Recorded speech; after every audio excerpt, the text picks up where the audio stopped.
graduação na área de tecnologia da informação.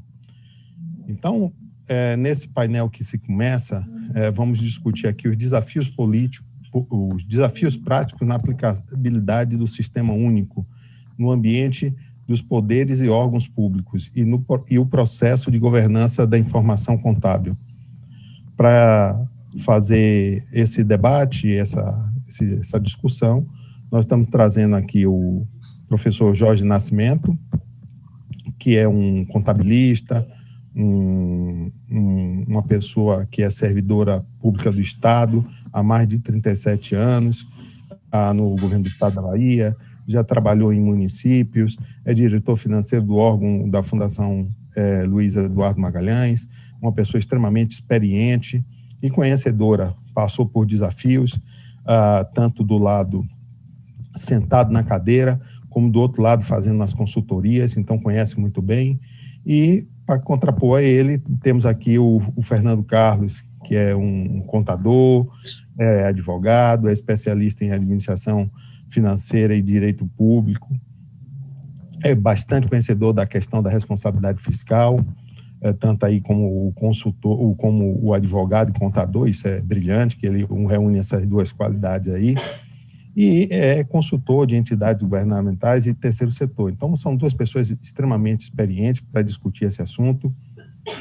E agora, a gente vai começar aqui com o professor Jorge Nascimento, que vai falar sobre esse tema, sobre essa discussão aí, que é a continuidade do que o professor Vitor e o professor Paulo Henrique falou, certo? Dando essa continuidade, e a gente vai ouvir aqui um pouco o professor Jorge Nascimento. Professor Jorge, pode começar, professor.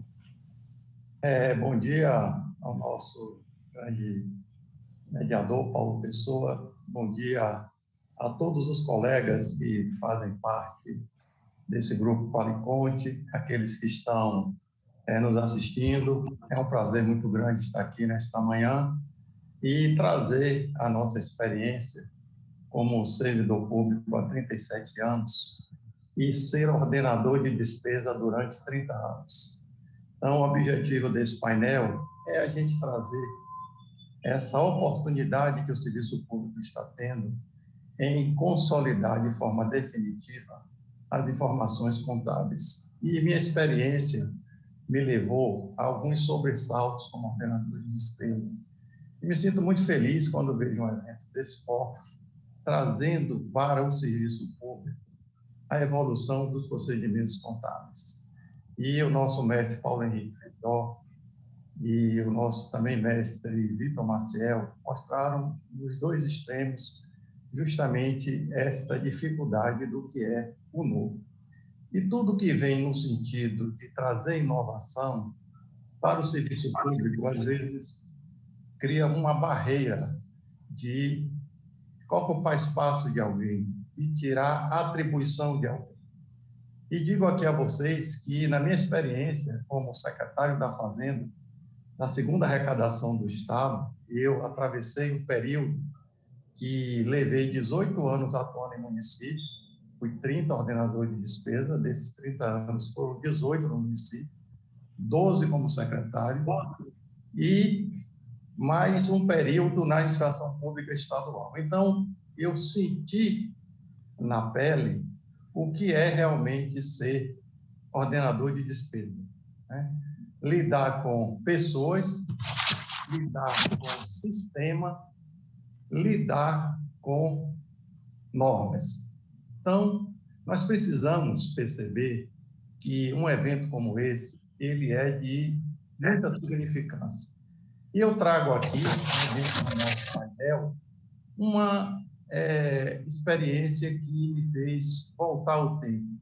Passei pelo governo do Estado da Bahia e na década de 80, quando eu entrei, eu comecei a trabalhar em contabilidade e me deparei com o primeiro sistema do Estado chamado CR.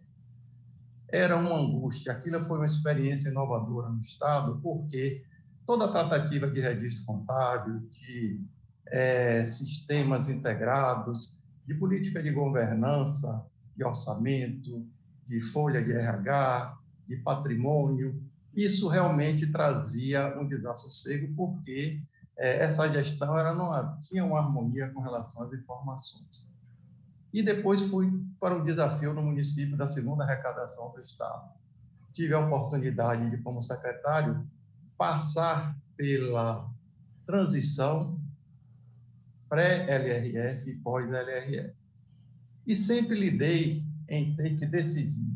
E não conseguia compreender como quem precisava estar diante de decisões relevantes, a gente depender de informações tão díspares. Não era fácil, e não foi fácil para mim, que fui ordenador de despesa, ter que decidir, muitas vezes, no escuro. E aí, às vezes, eu ficava entre dois limiares. Quem está me trazendo a melhor informação? A tecnologia de informação, os sistemas que eu tenho, ou o registro contábil, que muitas vezes, como o Paulo Henrique Feijó falou aí, é uma coxa de retalho no bom sentido.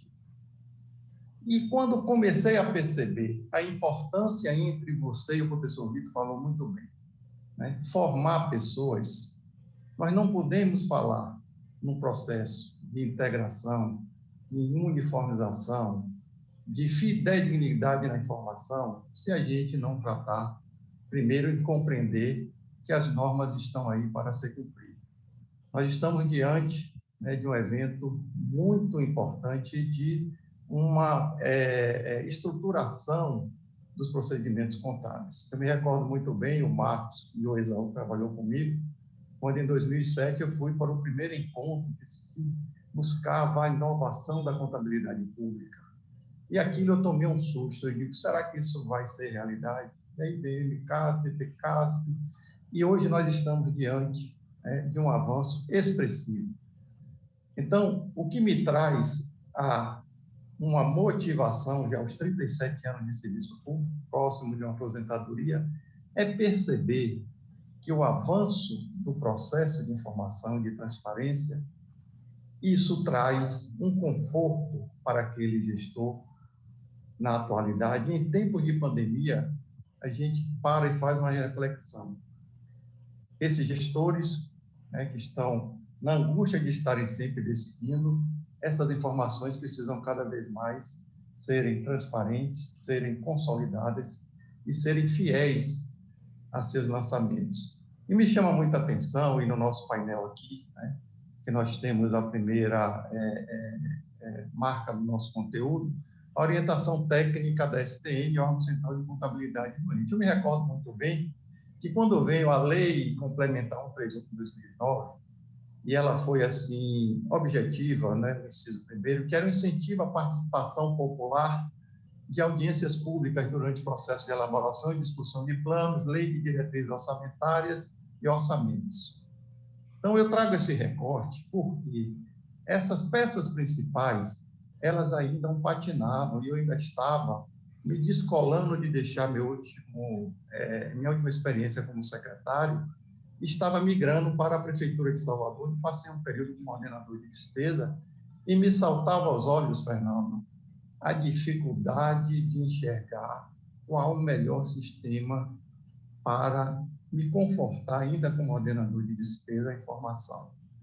E aí eu me deparava com a contabilidade que me trazia muitas vezes uma informação intempestiva, a origem de quem gerava os gastos públicos, o registro da receita distorcido, e eu diante de um universo nessa experiência até 2009, e olhava para trás e dizia, como vou consolidar? Eu tive uma experiência, estava conversando com o Marcos, que recentemente eu fui no Banco do Brasil fazer uma transação e observei que meu CPF ainda estava vinculado a uma quantidade de contas bancárias durante que eu fui secretário.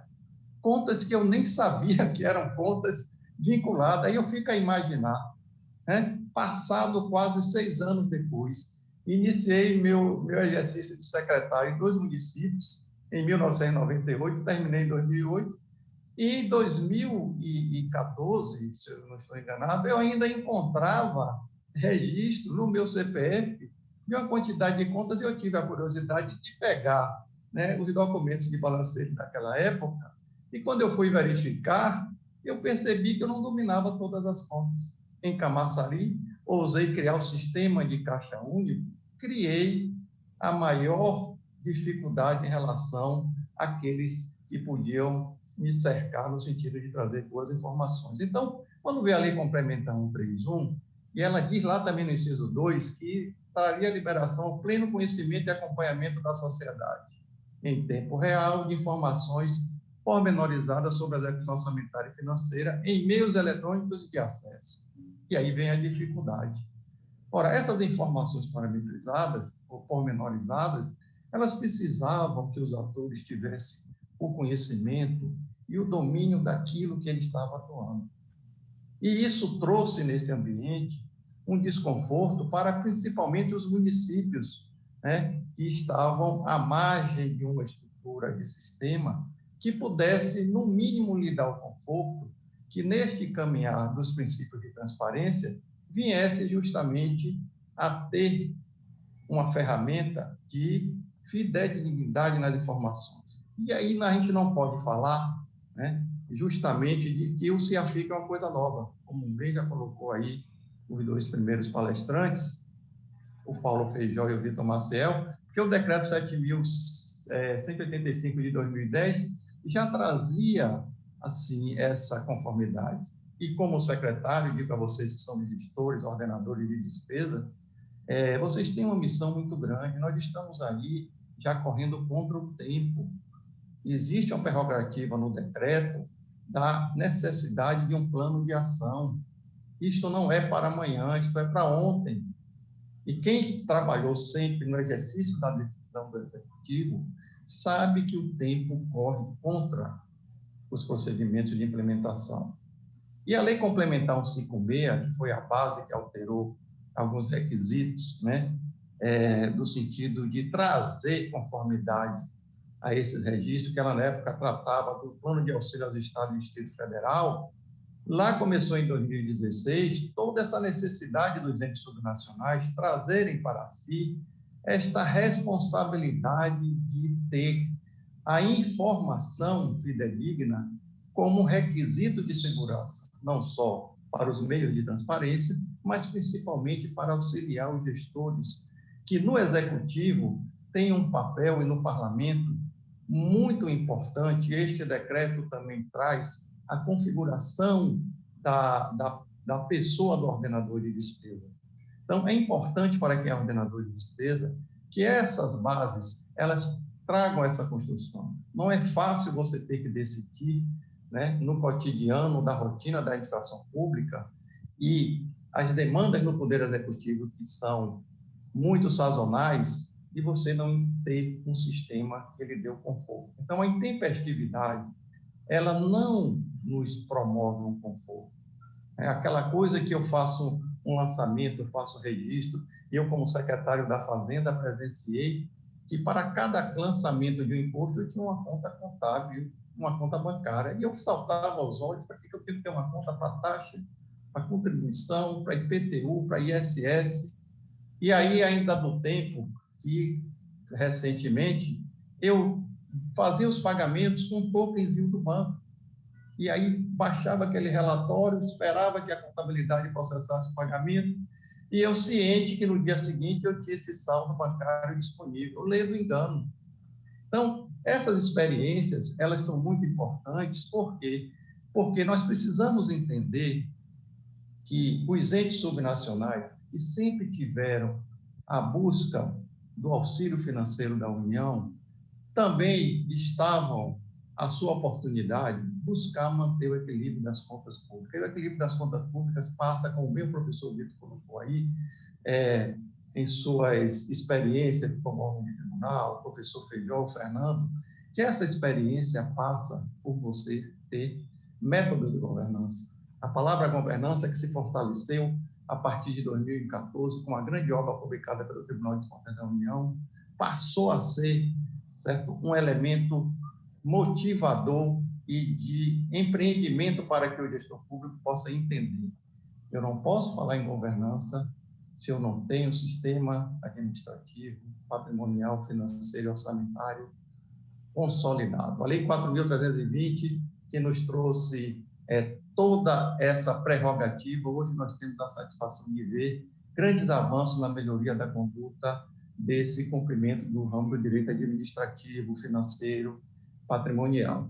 Então, quando nós passamos também para o ponto 2 do nosso painel, que é a autonomia orçamentária dos demais poderes e órgãos, muitos me perguntam: quem são vocês para, e alguns alunos meus, alguns colegas, para tirar a autonomia que eu estou lá na Câmara? Eu quero ter meu sistema de contabilidade, eu vou fazer, como eu sempre estou fazendo, o registro, vou baixar no PDF e vou mandar você que se vira. Então, a gente tem que entender isso.